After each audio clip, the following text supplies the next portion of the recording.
बिल्कुल। Quick SSC में आप सबका स्वागत है। आज हम भारतीय संविधान की उन गहराइयों में उतरने वाले हैं जो इसे दुनिया के सबसे बड़े लोकतंत्र की मतलब सिर्फ एक नियम पुस्तिका ही नहीं बनाती, बल्कि एक बहुत ही अनोखी पहचान देती हैं। कभी सोचा है वो कौन सी खास बातें हैं, कौन से वो फीचर्स हैं जो हमारे संविधान को दुनिया के दूसरे संविधानों से एकदम अलग खड़ा करती हैं? आज की हमारी ये चर्चा आधारित है एम लक्ष्मीकांत की जानी मानी किताब इंडियन पॉलिटी के चैप्टर 4 संविधान की मुख्य विशेषताएं पर। और हम सिर्फ जानेंगे नहीं, बल्कि समझने की कोशिश करेंगे कि ये जो विशेषताएं हैं ये हमारे लिए, हमारे देश के लिए मायने क्या रखती हैं। बिल्कुल। और आज हमारा मकसद सिर्फ एक लिस्ट गिना देना नहीं है, हाँ, बल्कि इन विशेषताओं के पीछे की सोच क्या थी, उनका असल मतलब क्या है और हमारी रोजमर्रा की जिंदगी और जो हमारा शासन है उस पर इनका असर क्या पड़ता है, इसे समझना है। कोशिश करेंगे ये जानने की कि संविधान बनाने वालों ने आखिर ऐसा ढांचा चुना ही क्यों और ये आज भी कितना प्रासंगिक है। बहुत बढ़िया।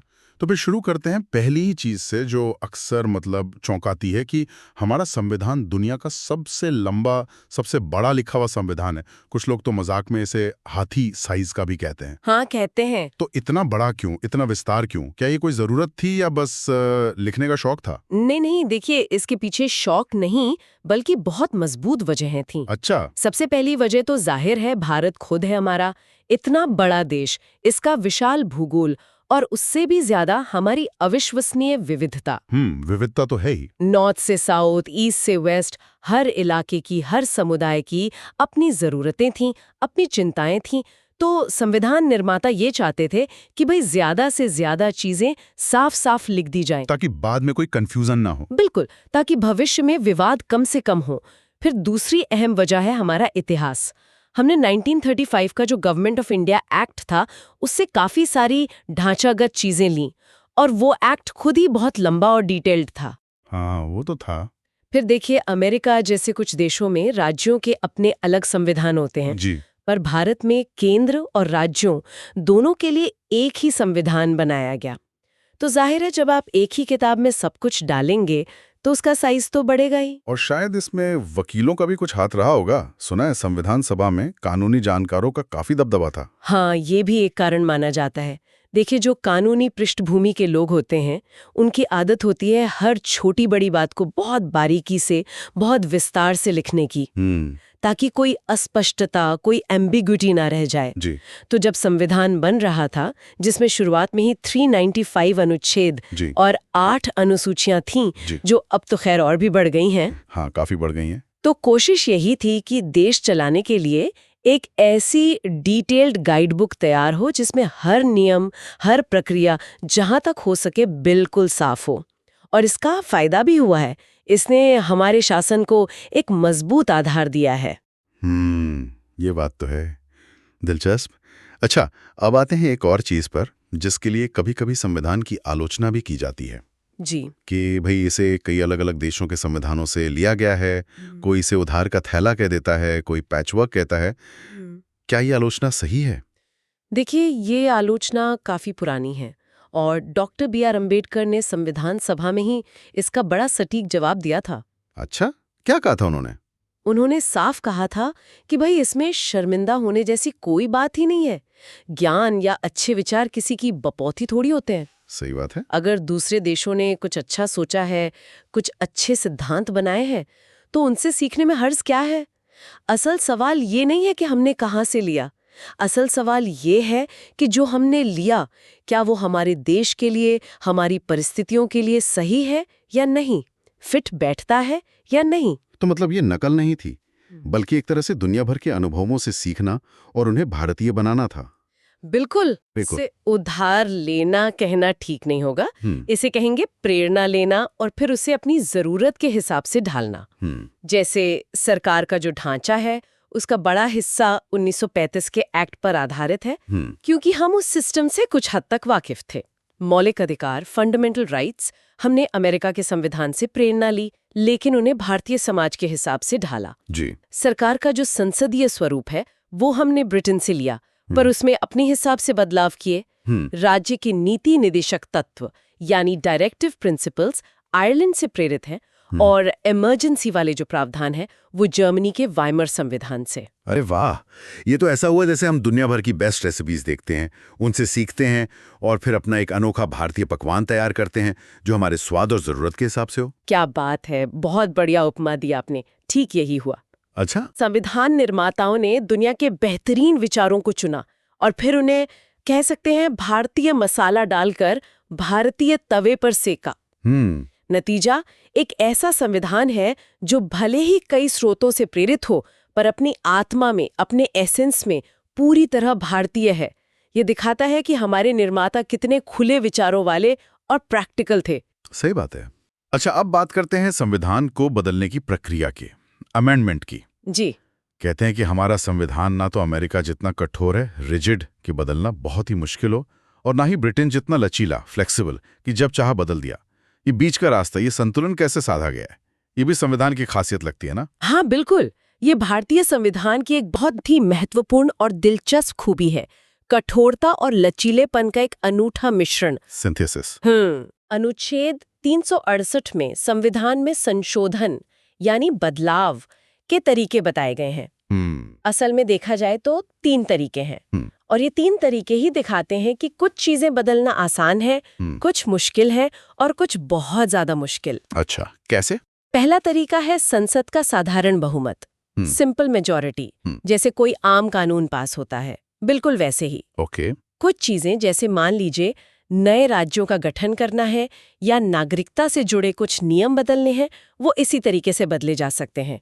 आप इसे ऐसे समझ सकते हैं कि ये संविधान की थोड़ी बहुत रूटीन मेंटेनेंस जैसा है। ठीक है, ये तो आसान लगता है। फिर मुश्किल वाला तरीका कौन सा है?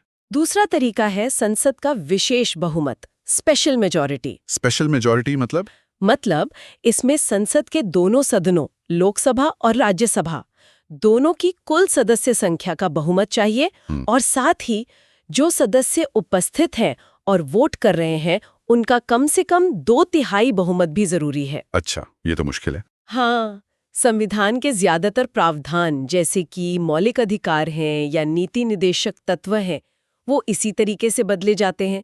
ये दिखाता है कि इन अहम हिस्सों में बदलाव करने के लिए एक व्यापक सहमति, एक ब्रॉड कंसेंसस जरूरी है। और तीसरा तरीका, वो तो सबसे कठोर होगा फिर। बिल्कुल, तीसरा तरीका उन प्रावधानों के लिए है जो भारत के संघीय ढांचे यानी फेडरल स्ट्रक्चर को प्रभावित करते हैं। मतलब केंद्र और राज्यों के बीच जो शक्ति का संतुलन है, उससे जुड़े मामले। जैसे राष्ट्रपति के चुनाव की प्रक्रिया हो गई, या केंद्र और राज्यों की विधायी शक्तियों का बंटवारा है, या फिर 7वीं अनुसूची का कोई विषय हो, या सुप्रीम कोर्ट हाई कोर्ट की शक्तियों से जुड़ा मामला हो, या खुद अनुच्छेद 368 जिसमें संशोधन की प्रक्रिया दी है उसमें ही बदलाव करना हो। तो इन मामलों में बदलाव के लिए संसद के विशेष बहुमत के साथ साथ कम से कम आधे राज्यों की विधानसभाओं की मंजूरी भी जरूरी है, रैटिफिकेशन। ओहो, आधे राज्यों की मंजूरी भी? ये तो वाकई सबसे कठिन प्रक्रिया है। जी, और ये सुनिश्चित करती है कि राज्यों की सहमति के बिना संघीय संतुलन को आसानी से न बदला जा सके। तो ये जो संतुलन साधने की कोशिश है, ये इसीलिए है ताकि संविधान समय के साथ बदल भी सके, विकसित हो सके, लेकिन उसके जो मूल सिद्धांत हैं, जो बेसिक स्ट्रक्चर है, वो सुरक्षित रहें। एकदम सही कहा आपने। ये संतुलन ही संविधान को एक जीवंत दस्तावेज, एक लिविंग डॉक्यूमेंट बनाता है, जो जरूरत पड़ने पर बदल सकता है, लेकिन इतना भी नहीं कि अपनी पहचान ही खो दे। इसे इवोल्यूशन विदाउट रेवोल्यूशन का रास्ता कह सकते हैं। चलिए, इसी संघीय ढांचे पर आते हैं, फेडरल स्ट्रक्चर पर। भारत को एक संघीय देश, एक फेडरल कंट्री कहा जाता है। मतलब केंद्र और राज्यों के बीच शक्तियों का बंटवारा है। जी। लेकिन अक्सर सुनने में आता है और कई बार महसूस भी होता है कि केंद्र सरकार ज्यादा शक्तिशाली है, सारी ताकत जैसे दिल्ली में ही सिमटी हुई लगती है। तो ये कैसा फेडरलिज्म है? इसमें एकात्मकता का पुट ज्यादा लगता है। ये एक बहुत ही अहम सवाल है और भारतीय संविधान की एक और अनूठी विशेषता को उजागर करता है। देखिए, हमारा संविधान एक संघीय व्यवस्था तो स्थापित करता है, बिल्कुल, लेकिन उसमें एकात्मकता की ओर झुकाव यानी यूनिटरी बायस साफ तौर पर दिखता है। अच्छा। कहने का मतलब है, फेडरलिज्म के गुण तो है, इसमें कोई शक नहीं, पर कई ऐसे तत्व भी हैं जो केंद्र को, सेंट्रल गवर्नमेंट को, राज्यों के मुकाबले ज्यादा ताकतवर बनाते हैं। पहले अगर संघीय गुणों की बात करें, जो क्लासिक फेडरल फीचर्स होते हैं, तो वो कौन कौन से हमारे संविधान में? हाँ, वो भी जानना जरूरी है। इसमें देखिए, क्लासिक फेडरल फीचर्स शामिल हैं, जैसे 2 स्तर की सरकारें हैं, केंद्र और राज्य। Rural polity. बिल्कुल। फिर शक्तियों का स्पष्ट विभाजन है संविधान की 7वीं अनुसूची में 3 लिस्ट है, union list, state list, concurrent list. जी। एक लिखित संविधान है जो कि सर्वोच्च माना जाता है। संविधान की कठोरता भी है, खासकर उन मामलों में जहां संघीय ढांचे में बदलाव करना हो, जैसा हमने अभी देखा। और एक स्वतंत्र न्यायपालिका है, इंडिपेंडेंट जुडिशरी, जो केंद्र राज्य के बीच अगर कोई विवाद होता है तो उसे सुलझा सके। ये सब फेडरल फीचर्स हैं। ठीक है। और वो एकात्मक या गैर संघीय गुण कौन से हैं जो केंद्र को ज्यादा ताकत देते हैं? और आपने कहा था ये लिस्ट लंबी है। हाँ, ये लिस्ट काफी लंबी है और यही वो एकात्मक झुकाव या यूनिटरी बायस दिखाती है। जी। जैसे एक बहुत मजबूत केंद्र है, ज्यादा विषयों पर कानून बनाने की शक्ति केंद्र के पास है, ज्यादा वित्तीय संसाधन केंद्र के पास है। फिर पूरे देश के लिए एक ही संविधान है, राज्यों का अपना अलग संविधान नहीं अमेरिका की तरह। एकल नागरिकता है, हम सब सिर्फ भारत के नागरिक हैं, किसी राज्य के अलग से नहीं। हाँ, ये भी है। संविधान का लचीलापन भी है, मतलब कई महत्वपूर्ण हिस्से केंद्र अकेले ही संसद के जरिए बदल सकता है। एकीकृत न्यायपालिका है, इंटीग्रेटेड जुडिशियरी, जिसमें सुप्रीम कोर्ट सबसे ऊपर है। केंद्र द्वारा राज्यों में राज्यपाल की नियुक्ति होती है, जो केंद्र के एजेंट के तौर पे काम करते हैं कई बार। जी। अखिल भारतीय सेवाएं हैं, आईएएस, आईपीएस, आईएफएस, जो केंद्र भर्ती करता है पर राज्यों में काम करते हैं। और शायद सबसे महत्वपूर्ण, आपातकालीन प्रावधान, इमरजेंसी प्रोविजंस। हाँ, इमरजेंसी। जिनके तहत केंद्र खास हालात में राज्यों की शक्तियों को काफी हद तक अपने हाथ में ले सकता है और पूरा ढांचा लगभग एकात्मक बन जाता है। ये बात भी दिलचस्प है कि संविधान में कहीं भी फेडरेशन शब्द का इस्तेमाल ही नहीं हुआ है। बिल्कुल, ये बहुत महत्वपूर्ण बिंदु है। अनुच्छेद 1 जो है वो भारत को राज्यों का संघ यानी यूनियन ऑफ स्टेट्स कहता है, फेडरेशन ऑफ स्टेट्स नहीं। Union of states. हाँ, और डॉक्टर अंबेडकर ने संविधान सभा में समझाया था कि इसके 2 मतलब हैं। पहला कि भारतीय संघ जो है वो राज्यों के बीच किसी समझौते का नतीजा नहीं है, जैसे अमेरिका में हुआ था कि राज्य साथ आए और उन्होंने मिलकर एक फेडरेशन बनाया। दूसरा, और ये ज्यादा अहम है, कि किसी भी राज्य को भारत से अलग होने का अधिकार नहीं है। The union is indestructible. अच्छा। तो ये जो यूनियन ऑफ स्टेट्स शब्द है, ये भारत की एकता और अखंडता पर जोर देता है। इसीलिए कई विद्वान भारतीय प्रणाली को क्वासी फेडरल यानी अर्ध संघीय या फिर सुई जेनरस यानी अपनी तरह की अनोखी संघीय व्यवस्था कहते हैं। ये फिर से दिखाता है कि हमने फेडरलिज्म का मॉडल भी अपनी जरूरतों के हिसाब से ही अपनाया है। बिल्कुल। अच्छा, अब आते हैं सरकार के स्वरूप पर, फॉर्म ऑफ गवर्नमेंट। हमने ब्रिटेन जैसी संसदीय प्रणाली, पार्लियामेंट्री सिस्टम अपनाई है, जहां प्रधानमंत्री और कैबिनेट असली मुखिया होते हैं। जी। अमेरिका जैसी प्रेसिडेंशियल सिस्टम क्यों नहीं चुनी, जहां राष्ट्रपति सीधे चुना जाता है और उसे ज्यादा स्थिर भी माना जाता है कई बार? देखिए, इस पर संविधान सभा में बहुत बहस हुई थी कि हमें प्रेसिडेंशियल सिस्टम अपनाना चाहिए या पार्लियामेंट्री। आखिर में ज्यादातर सदस्य ब्रिटिश वेस्टमिंस्टर मॉडल के पक्ष में थे और इसका सबसे बड़ा कारण बताया गया उत्तरदायित्व यानी रिस्पॉन्सिबिलिटी को स्थिरता यानी स्टेबिलिटी पर तरजीह देना। उत्तरदायित्व को तरजीह कैसे? ऐसे कि संसदीय प्रणाली में जो कार्यपालिका होती है यानी सरकार, वो अपनी नीतियों और अपने कामों के लिए विधायिका यानी संसद और खासकर लोकसभा के प्रति सीधे तौर पर जवाबदेह होती है। Collective responsibility. अच्छा। अगर सरकार लोकसभा में विश्वास खो देती है तो उसे इस्तीफा देना पड़ता है, जबकि प्रेसिडेंशियल सिस्टम में राष्ट्रपति अपनी विधायिका के प्रति इस तरह रोज-रोज जवाबदेह नहीं होता। तो इसकी मुख्य विशेषताएं क्या हैं जो इसे राष्ट्रपति प्रणाली से अलग करती हैं पार्लियामेंट्री सिस्टम की? हाँ, इसकी कई मुख्य बातें हैं। पहला, जैसा मैंने कहा, नाममात्र और वास्तविक कार्यपालिका का होना, नॉमिनल और रियल एग्जीक्यूटिव। राष्ट्रपति और प्रधानमंत्री। बिल्कुल, राष्ट्रपति सिर्फ नाम के प्रमुख है, असली शक्ति प्रधानमंत्री के नेतृत्व वाली मंत्रिपरिषद के पास है। दूसरा, बहुमत दल का शासन होता है, मेजॉरिटी पार्टी रूल। तीसरा, और ये सबसे महत्वपूर्ण है, कार्यपालिका का विधायिका के प्रति सामूहिक उत्तरदायित्व, कलेक्टिव रिस्पॉन्सिबिलिटी, खासकर लोकसभा के प्रति। जी। चौथा, मंत्री जो होते हैं वो विधायिका के सदस्य होते हैं, उन्हें संसद का मेंबर होना पड़ता है। 5वां, प्रधानमंत्री या मुख्यमंत्री सरकार का नेतृत्व करते हैं, leadership of the prime minister. और 6ठा, प्रधानमंत्री की सलाह पर राष्ट्रपति लोकसभा को भंग भी कर सकते हैं, dissolution of the lower house. लेकिन क्या ये ब्रिटेन की हूबहू नकल है या इसमें भी कुछ भारतीयता है, कुछ अंतर हैं? भारत एक गणराज्य है, एक रिपब्लिक है। हमारा राष्ट्र प्रमुख यानी राष्ट्रपति चुना हुआ होता है, इलेक्टेड होता है। हाँ। जबकि ब्रिटेन में राजशाही है, मोनार्की है, वहां प्रमुख वंशानुगत होता है, हेरिडिटरी। दूसरा, ब्रिटिश संसद को कानूनी तौर पर संप्रभु माना जाता है, सॉवरन। कहा जाता है कि ब्रिटिश संसद सब कुछ कर सकती है सिवाय आदमी को औरत और औरत को आदमी बनाने के।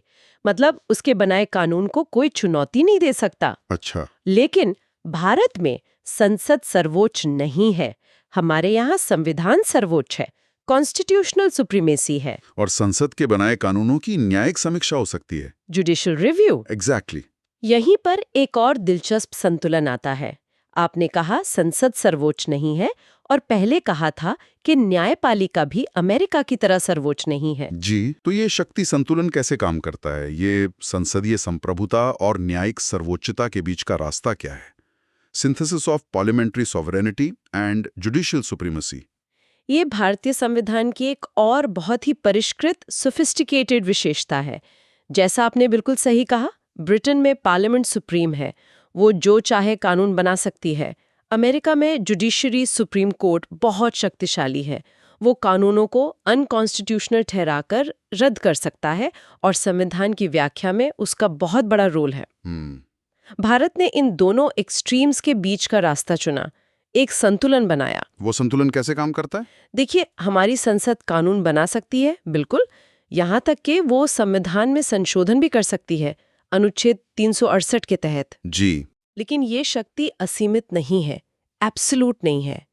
सुप्रीम कोर्ट के पास न्यायिक समीक्षा की शक्ति है, जुडिशियल रिव्यू की पावर है, अनुच्छेद 13 के तहत। यानी कोर्ट ये जांच सकता है कि संसद का बनाया कोई कानून संविधान के प्रावधानों का, खासकर मौलिक अधिकारों का उल्लंघन तो नहीं कर रहा। अच्छा, और अगर कोर्ट को लगता है कि वो उल्लंघन कर रहा है, तो कोर्ट उस कानून को असंवैधानिक घोषित करके रद्द कर सकता है, नल एंड वॉइड कर सकता है। और जैसा आपने शायद सुना होगा, केशवानंद भारती केस 1973 में सुप्रीम कोर्ट ने मूल ढांचे यानी बेसिक स्ट्रक्चर का सिद्धांत भी दिया है। हाँ, बेसिक स्ट्रक्चर डॉक्ट्रिन, जिसके अनुसार संसद संविधान के मूल ढांचे को, उसके एसेंशियल फीचर्स को नहीं बदल सकती, चाहे उसके पास संशोधन की शक्ति क्यों ना हो। तो मतलब एक तरफ संसद कानून बदल सकती है, संविधान में संशोधन कर सकती है, लेकिन दूसरी तरफ कोर्ट उन बदलावों पर नजर रखता है कि कहीं वो संविधान की आत्मा के खिलाफ तो नहीं। बिल्कुल, इसे ऐसे समझें कि ना तो संसद पूरी तरह से आज़ाद है कि वो कुछ भी कर दे, और ना ही न्यायपालिका इतनी शक्तिशाली है कि वो हर नीतिगत फैसले पर या हर कानून पर सवाल उठा दे। दोनों एक दूसरे को चेक और बैलेंस करते हैं। ये एक बहुत नाजुक संतुलन है, और कभी-कभी इसमें तनाव भी देखने को मिलता है हमें। लेकिन यही भारतीय लोकतंत्र की खूबसूरती और परिपक्वता है। सही कहा। अच्छा, आप जरा न्यायपालिका की ही बात कर लेते हैं। आपने बताया कि ये स्वतंत्र है, इंडिपेंडेंट है और एकीकृत है, इंटीग्रेटेड है। इसका क्या मतलब है और ये क्यों जरूरी है? देखिए, एकीकृत न्यायपालिका या इंटीग्रेटेड जुडिशरी का मतलब है कि हमारे यहाँ कानूनों को लागू करने के लिए एक सिंगल हायरार्किकल सिस्टम है। अच्छा। सबसे ऊपर सुप्रीम कोर्ट, फिर राज्यों में हाई कोर्ट्स, और उनके नीचे जिला अदालतें और बाकी निचली अदालतें। ये पूरा सिस्टम एक पिरामिड की तरह है, और ये सिस्टम केंद्रीय कानूनों और राज्य कानूनों दोनों को ही लागू करता है और उन पर फैसला सुनाता है। ये अमेरिका से अलग है? हाँ, अमेरिका में ड्यूअल सिस्टम है। वहाँ फेडरल कानूनों के लिए अलग फेडरल कोर्ट्स हैं और स्टेट कानूनों के लिए अलग स्टेट कोर्ट्स हैं। हमारे यहाँ ऐसा नहीं है। हमारे सिस्टम में सुप्रीम कोर्ट सर्वोच्च अपीलीय न्यायालय है, यानी अपील की सबसे ऊंची अदालत। वो नागरिकों के मौलिक अधिकारों का गारंटर है और संविधान का अंतिम व्याख्याता, फाइनल इंटरप्रेटर है। और इसकी स्वतंत्रता, इसकी इंडिपेंडेंस कैसे सुनिश्चित की जाती है? कोर्ट बिना किसी डर या दबाव के काम कर सकें, ये तो बहुत ही जरूरी है लोकतंत्र के लिए। बिल्कुल जरूरी है, और संविधान ने इसके लिए कई ठोस इंतजाम किए हैं। जैसे जजों की नियुक्ति का तरीका, उनके कार्यकाल की सुरक्षा, उन्हें आसानी से हटाया नहीं जा सकता। महाभियोग जैसी जटिल प्रक्रिया है। उनकी जो सेवा शर्तें हैं वो निश्चित हैं। उनके वेतन भत्ते भारत की संचित निधि कंसोलिडेटेड फंड ऑफ इंडिया पर भारित होते हैं, जिस पर संसद में वोटिंग नहीं होती। अच्छा। रिटायरमेंट के बाद प्रैक्टिस करने पर कुछ पाबंदियां हैं। कोर्ट को अपनी अवमानना कंटेम्प्ट ऑफ कोर्ट के लिए दंड देने की शक्ति है और संविधान में कार्यपालिका से न्यायपालिका के पृथक्करण separation of judiciary from executive का सिद्धांत भी दिया गया है। अनुच्छेद 50 ये सब चीजें मिलकर न्यायपालिका को निष्पक्ष और स्वतंत्र रूप से काम करने का माहौल देती हैं। बहुत जरूरी है। चलिए अब आते हैं उन अधिकारों पर जिनकी रक्षा की एक बड़ी जिम्मेदारी न्यायपालिका पर है। मौलिक अधिकार, फंडामेंटल राइट्स। जी, संविधान के भाग 3 में दिए गए हैं ये अधिकार इतने खास क्यों माने जाते हैं? इन्हें संविधान की आत्मा या भारत का मैग्ना कार्टा कहना बिल्कुल भी गलत नहीं होगा। ये अधिकार असल में राजनैतिक लोकतंत्र पॉलिटिकल डेमोक्रेसी की नींव है। ये राज्य की शक्ति पर, स्टेट की पावर पर सीमाएं लगाते हैं, लिमिटेशंस लगाते हैं। चाहे वो कार्यपालिका हो यानी सरकार, या विधायिका हो यानी संसद या विधानसभाएं, ये नागरिकों को मनमानी सत्ता के खिलाफ एक सुरक्षा कवच, एक शील्ड देते हैं। इनका उद्देश्य सिर्फ राजनीतिक आजादी देना नहीं है, बल्कि व्यक्ति की गरिमा, उसकी डिग्निटी और समानता, इक्वालिटी को भी सुनिश्चित करना है। और सबसे बड़ी बात शायद ये है कि ये जस्टिशिएबल है, मतलब कोर्ट जाया जा सकता है इनके लिए। एग्जैक्टली, ये सबसे बड़ी बात है। जैसा हमने पहले भी जिक्र किया, ये न्यायोचित है, जस्टिशिएबल है। यानी अगर किसी नागरिक के मौलिक अधिकार का हनन होता है, वायोलेशन होता है, तो वो सीधे हाई कोर्ट जा सकता है अनुच्छेद 226 के तहत, या फिर सीधे सुप्रीम कोर्ट भी जा सकता है अनुच्छेद 32 के तहत। अनुच्छेद 32। हाँ, ये सिर्फ कागजी घोषणाएं नहीं है, ये एनफोर्सेबल राइट्स हैं। मूल संविधान में तो शायद 7 अधिकार थे, अब 6 हैं। जी हाँ, बिल्कुल। मूल संविधान में 7 मौलिक अधिकार थे जी। लेकिन जो संपत्ति का अधिकार था, राइट टू प्रॉपर्टी, जो पहले अनुच्छेद 31 में था, उसे 44th संविधान संशोधन 1978 द्वारा मौलिक अधिकारों की लिस्ट से हटा दिया गया। अच्छा, हटा दिया गया। हाँ, और इसे अनुच्छेद 300A के तहत एक कानूनी अधिकार, एक लीगल राइट बना दिया गया। तो अब 6 मौलिक अधिकार हैं। कौन कौन से हैं वो है समानता का अधिकार, राइट टू इक्वालिटी, अनुच्छेद 14-18, स्वतंत्रता का अधिकार, राइट टू फ्रीडम, अनुच्छेद 19-22, शोषण के विरुद्ध अधिकार, राइट अगेंस्ट एक्सप्लॉयटेशन, अनुच्छेद 23-24, धर्म की स्वतंत्रता का अधिकार, right to freedom of religion, अनुच्छेद 25-28, सांस्कृतिक और शैक्षिक अधिकार, कल्चरल एंड एजुकेशनल राइट्स, अनुच्छेद 29-30, और छठा संवैधानिक उपचारों का अधिकार, राइट टू कॉन्स्टिट्यूशनल रेमेडीज, अनुच्छेद 32। और इसी अनुच्छेद 32 को डॉक्टर अंबेडकर ने संविधान का हृदय और आत्मा कहा था, क्योंकि ये बाकी अधिकारों को लागू करवाने का अधिकार देता है। Heart and soul of the constitution, बिल्कुल। अच्छा, मौलिक अधिकारों के साथ ही आते हैं राज्य के नीति निदेशक तत्व, directive principles of state policy, यानी DPSP। ये भाग 4 में है। जी, ये मौलिक अधिकारों से कैसे अलग हैं और इनका काम क्या है? डॉक्टर अंबेडकर ने इन्हें संविधान की नवीन विशेषताएं या नोवेल फीचर्स कहा था। Novel features? हाँ, ये असल में देश के लिए सामाजिक और आर्थिक लोकतंत्र, सोशियो इकोनॉमिक डेमोक्रेसी का खाका खींचते हैं, विजन देते हैं। ये राज्य यानी सरकार, केंद्र और राज्य दोनों के लिए कुछ निर्देश हैं, कुछ गाइडलाइंस हैं कि उन्हें नीतियां बनाते समय और कानून लागू करते समय किन आदर्शों का, किन प्रिंसिपल्स का ध्यान रखना चाहिए। इनका लक्ष्य भारत को एक कल्याणकारी राज्य, एक वेलफेयर स्टेट बनाना है। लेकिन अगर ये सिर्फ निर्देश हैं और मौलिक अधिकारों की तरह कोर्ट जाके लागू नहीं करवाई जा सकते, तो फिर इनकी अहमियत क्या है? ये नॉन जस्टिसिएबल है ना? ये बहुत अच्छा सवाल है और अक्सर पूछा भी जाता है। ये सच है कि DPSP गैर न्यायोचित है, नॉन जस्टिशिएबल है। आप कोर्ट में जाके ये नहीं कह सकते कि सरकार फलाना निदेशक तत्व लागू करे ही करे। लेकिन अनुच्छेद 37 ये भी कहता है कि ये सिद्धांत देश के शासन में मूलभूत है, fundamental in the governance of the country, और कानून बनाने में इन सिद्धांतों को लागू करना राज्य का कर्तव्य है, ड्यूटी है। तो ये एक तरह से सरकार के लिए नैतिक दिशा निर्देश है, मोरल ऑब्लिगेशंस हैं, और जनता इनके आधार पर सरकार के प्रदर्शन का आकलन कर सकती हैं। इलेक्शन में वोट देते समय सोच सकती हैं कि सरकार ने इन लक्ष्यों को पाने के लिए क्या किया। अच्छा, मतलब ये सरकार के लिए एक तरह का परफॉर्मेंस चार्ट है। हाँ, कह सकते हैं। और ऐसा नहीं है कि इनका कोई असर नहीं हुआ। कई महत्वपूर्ण कानून और नीतियां, जैसे पंचायती राज व्यवस्था को संवैधानिक दर्जा देना अनुच्छेद 40, या समान काम के लिए समान वेतन का सिद्धांत अनुच्छेद 39D, या पर्यावरण संरक्षण के कानून, ये सब कहीं न कहीं इन्हीं निदेशक तत्वों से प्रेरित रहे हैं। तो ये भविष्य के भारत का विजन दिखाते हैं कि हम कैसा समाज बनाना चाहते हैं। बिल्कुल। ये दिखाते हैं कि संविधान निर्माता कैसा भारत बनाना चाहते थे।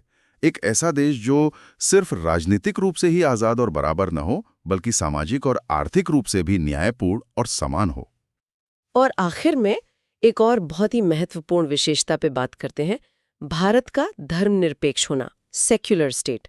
संविधान इसे कैसे सुनिश्चित करता है? धर्मनिरपेक्षता या सेक्युलरिज्म भारतीय संविधान की बुनियाद का एक अहम हिस्सा है।